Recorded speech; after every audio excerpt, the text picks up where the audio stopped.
Salutare, dragi prieteni!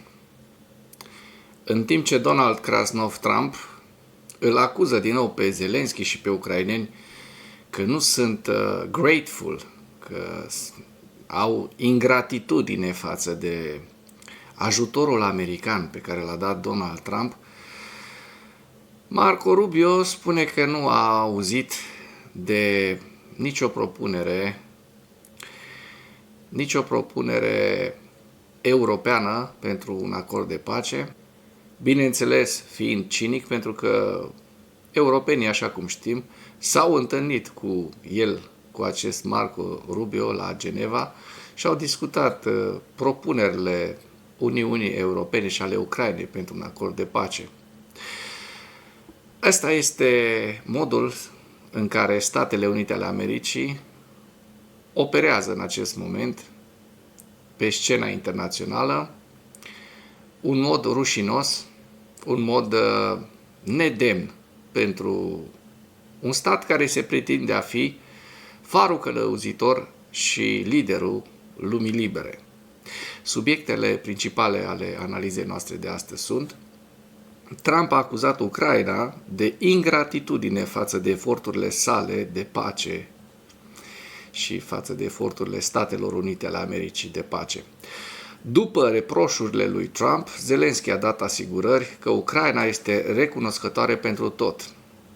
Provoacă un mod din ăsta de, hai să nu-i spun lingușire, dar un mod de a lăuda pe cineva care îți face rău din când în când.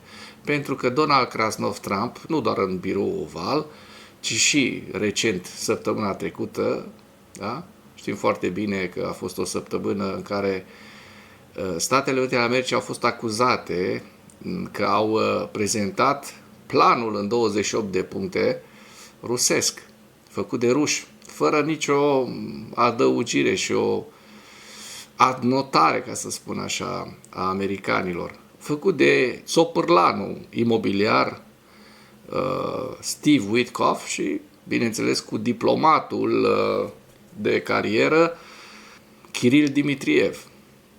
Așa că foarte bine vedem și știm ce fac americanii cu Ucraina și cu președintele ucrainean, cum îl forțează să se milogească. Marco Rubio nu a auzit de propunerile Europei pentru un plan de pace, dar este optimist. Rușii au împușcat 5 prizonieri de război în sectorul Pokrovsk. Dar avem și vești bune. Centrul orașului Pokrovsk a fost curățat de ruși. Aceștia nu pot să stabilească un punct de sprijin acolo, spun ucrainenii. Anul acesta, armata rusă a pierdut deja mai multe sisteme de artilerie decât întregul an trecut. Este vorba despre peste 13.000 de sisteme de artilerie pe care rușii l-au pierdut în Ucraina. Ucraina și SUA elaborează un plan de pace actualizat în cadrul discuțiilor productive de la Geneva. La final vă prezint hărțile Institutului pentru Studiul Războiului și ale celor de la Deep State. Trump a acuzat Ucraina de ingratitudine față de eforturile de pace ale SUA. Acesta spune pe Truth Social, duminică, că actualul război dintre Rusia și Ucraina nu ar fi avut loc niciodată fără o conducere, dacă ar fi existat o conducere puternică și adecvată din partea Statelor Unite și a Ucrainei. Dacă alegerile prezidențiale din 2020 nu ar fi fost trucate și furate, singurul lucru pe care democrații radicali de stânga știu să-l facă, nu ar fi existat război între Ucraina și Rusia, așa cum nu s-a menționat nimic despre el în timpul primului meu mandat. Putin nu ar fi atacat niciodată, a scris acesta. Este o retorică de tip kremlinez, este o minciună sfruntată și, dincolo de faptul că nu recunoaște nici acum rezultatele alegerilor prezidențiale din 2020, subminează foarte mult și scindează foarte mult societatea americană pe această temă, o polarizează, lucru care până la urmă poate duce chiar la război civil. Foarte grav. Președintele SUA a adăugat că războiul este o bătălie pierdută pentru toată lumea în special pentru milioanele de oameni care au murit atât de fără sens. Conducerea Ucrainei nu și-a exprimat nicio recunoștință pentru eforturile noastre, iar Europa continuă să cumpere petrol din Rusia. El spune de petrol din Rusia cumpărat de europeni, când el a dat, așa cum știm, ipocritul de Trump a dat derogare. Știm foarte bine întâlnirea de la Casa Albă dintre Viktor Orban și Donald Krasnov Trump. Acesta a mai scris că SUA continuă să vândă cantități masive de arme către NATO, care apoi sunt trimise Ucrainei. Comentariul lui Trump a venit în contextul discuțiilor privind planul de pace propus de americani, care este în curs de negociere la Geneva.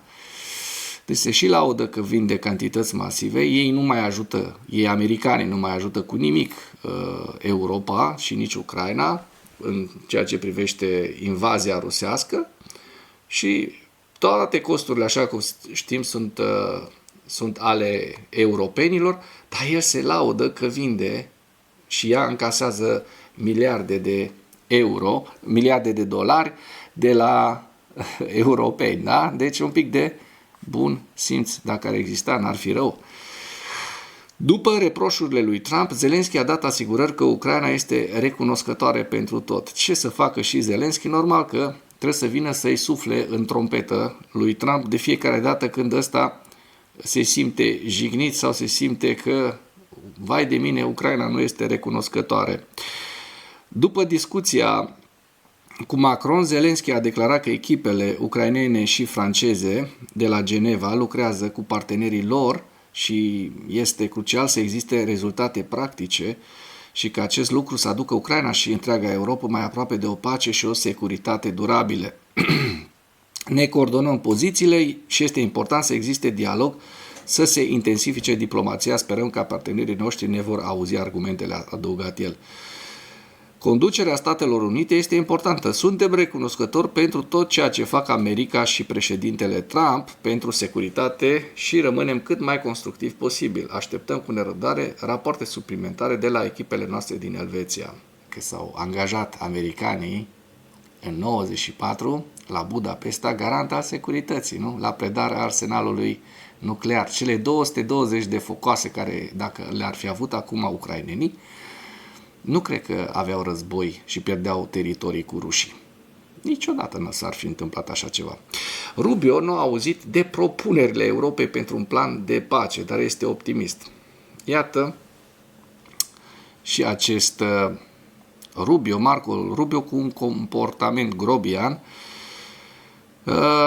care spune că nu a auzit nimic despre aceste propuneri a reprezentanților europeni, în ciuda întâlnirii cu consilierii europeni pe probleme de securitate națională. Scopul a fost să lucrăm la aceste 28-26 de puncte în funcție de versiunea pe care o folosim și să ne concentrăm pe cele care sunt încă deschise. Am făcut progrese semnificative. Astăzi, desigur, orice astfel de plan trebuie finalizat cu președintele, dar cred că astăzi a fost probabil cea mai productivă zi după mult timp. Rubio a refuzat să comenteze anumite puncte ale planului. Nu voi oferi detalii sau specificații cu privire la versiunea finală acum, pentru că totul s-ar putea schimba între mâine și poimâine. Pot spune că sunt optimist, putem face ceva aici, pentru că am făcut progrese semnificative astăzi, a spus acesta. Ucrainenii spun că centrul orașului Pokrovsk a fost curățat de ruși, aceștia nu pot să-și stabilească un punct de sprijin acolo. Trupele de asalt aeroportate au raportat că au eliminat forțele rusești din partea centrală a orașului Pokrovsk, regiunea Donetsk, care este în prezent unul dintre cele mai dificile locuri de pe linia frontului. Se observă că rușii au fost evacuați din zona gării a Colegiului Pedagogic Pokrovsk și a pieței Soborni, care se află în centrul orașului. Acest lucru a făcut posibilă blocarea încercărilor Rusiei de a acumula forțe acolo. Forțele de apărare ucrainene țin frâu inamicului și desfășoară operațiuni de căutare și atac pentru a elimina rușii din Pokrovsk. Pozițiile noastre în centrul orașului sunt menținute. Schimbul de focuri continuă, iar inamicul nu reușește să câștige teren. Acest lucru a permis blocarea încercărilor rușilor de a-și consolida forțele. Hai să-i dăm drumul să și vedem despre ce este vorba, între timp ce continuăm citirea informației. Așa, forțele rusești care încercau fără succes să crească presiunea asupra părții de nord a orașului. Orice încercare de a traversa calea ferată din partea de nord a orașului ar fi dus la pierderi maxime pentru inamic, pentru ruși. Potrivit forțelor armate ucrainene, de la începutul lunii noiembrie, trupele ucrainene au ucis 388 de ruși în Pokrovsk. Iată o știre foarte interesantă. Anul acesta, armata rusă a pierdut deja mai multe sisteme de artilerie decât în întregul an trecut, 2024. Pierderile armatei rusești în sisteme de artilerie în mai puțin de 11 luni a acestui an depășesc deja statisticile din anul trecut. Potrivit statului major al forțelor armate ucrainene, la data de 23 noiembrie, numărul sistemelor de artilerie rusești pierdute și avariate de către armata rusă de la începutul anului a ajuns deja la 13.053 de unități. În comparație, în întreg anul 2024, forțele de apărare ale Ucrainei au distrus 13.050 de astfel de unități de artilerie. Pierderile totale ale sistemelor de artilerie rusești la data de 23 noiembrie 2025 de la începutul invaziei sunt de 34.585 de unități. Deci, rușii au pierderi foarte mari și înregistrează record după record în astfel de pierderi, așa cum vedem și în pierderi ale sistemelor de artilerie. De asemenea, în ziua 1370 a războiului din Ucraina,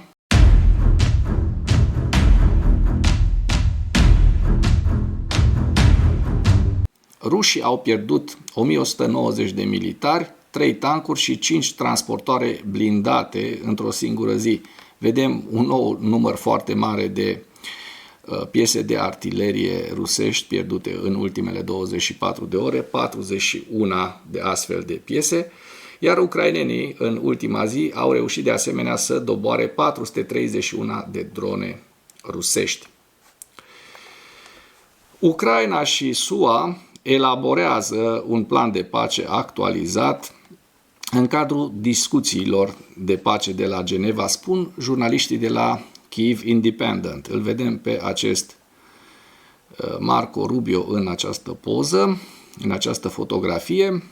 Ucraina și SUA au lăudat runda de deschidere a consultărilor pentru pace de la Geneva, considerând-o productivă și s-au declarat încurajate de ritmul progreselor într-o declarație comună din 23 noiembrie. Cele două părți au declarat că au elaborat un cadru de pace actualizat și rafinat după ce primul plan inițial de pace în 28 de puncte, planul rusesc, scris de Kremlin, promovat de administrația Trump, a fost întâmpinat cu reacții negative din cauza condițiilor care favorizau puternic Rusia. Discuțiile au fost constructive, concentrate și respectuoase, subliniind angajamentul comun de a realiza o pace justă și durabilă, se arată în declarație, adăugând că orice viitoare propunere de încetare a focului va trebui să respecte pe deplin suveranitatea Ucrainei.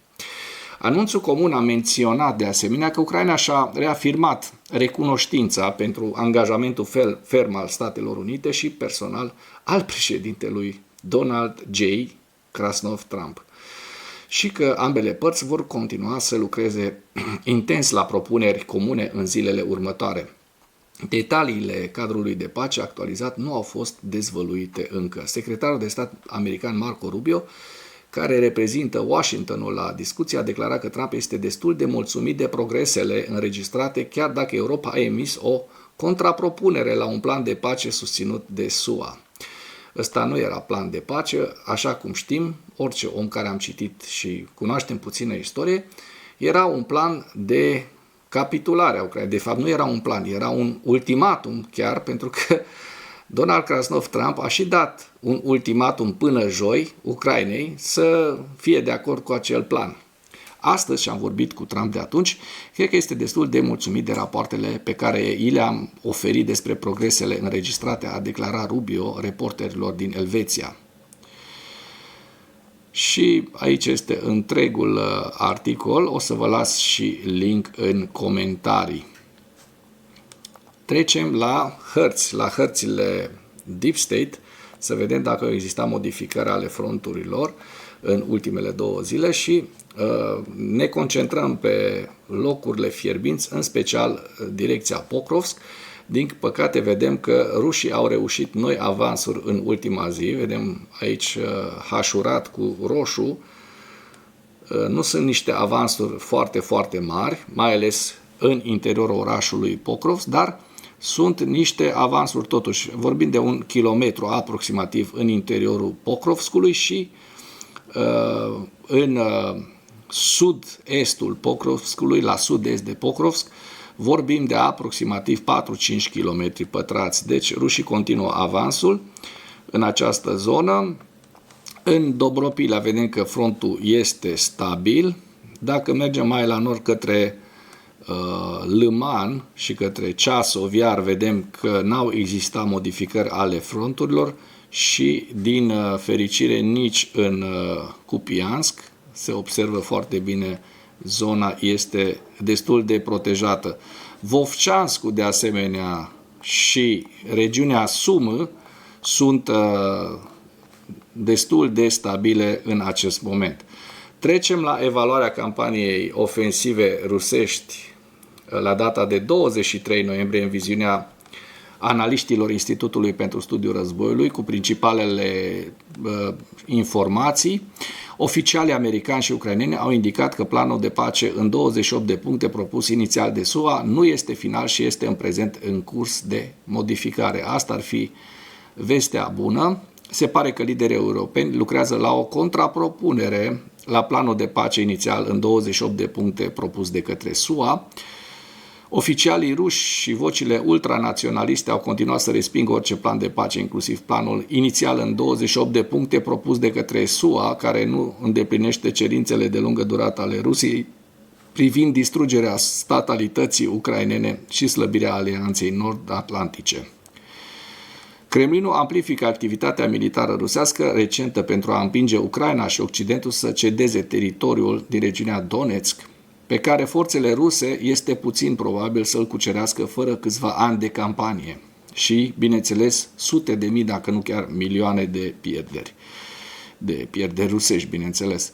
Situația în direcția Pokrovsk rămâne gravă și dinamică, în timp ce forțele ruse continuă să avanseze pentru a închide punga Pokrovsk-Mârnograd, iar forțele ucrainene continuă contraatacurile. Și vedem în această imagine harta cu Pokrovsk-Mârnograd, iar aici se vede și mai bine, se vede că este cu galben disputat deja aproape tot teritoriul care închidea această pungă. Mârnogradul în continuare vedem destul de ferit, dar nu știm cât va mai rezista punga Mârnogradului. Eu sper să nu cadă ucrainenii într-o încercuire în această zonă. Forțele ucrainene desfășoară de asemenea linii de interdicție aeriană la nivel tactic împotriva logisticii rusești care sprijină efortul Pokrovsk. Forțele rusești au avansat recent în apropierea Lăman, Pokrovsk, în zona tactică Constantinivka, Drujivka și în vestul regiunii Zaporojie. Și vedem hărțile Institutului pentru Studiul Războiului la data de 23 noiembrie cu direcția de nord Sumă, Kharkiv, Lugansk, Borova-Lăman, Donetsk, Dobropilea, Dnepropetrovsk și axa sudică Zaporojie, Orihiv și Herson. Și cu acest ultim detaliu închei materialul nostru de astăzi cu îndemnul: dacă ați găsit informații utile în acest videoclip, nu ezitați să-l distribuiți pentru a ajunge la cât mai multă lume. Mulțumesc mult!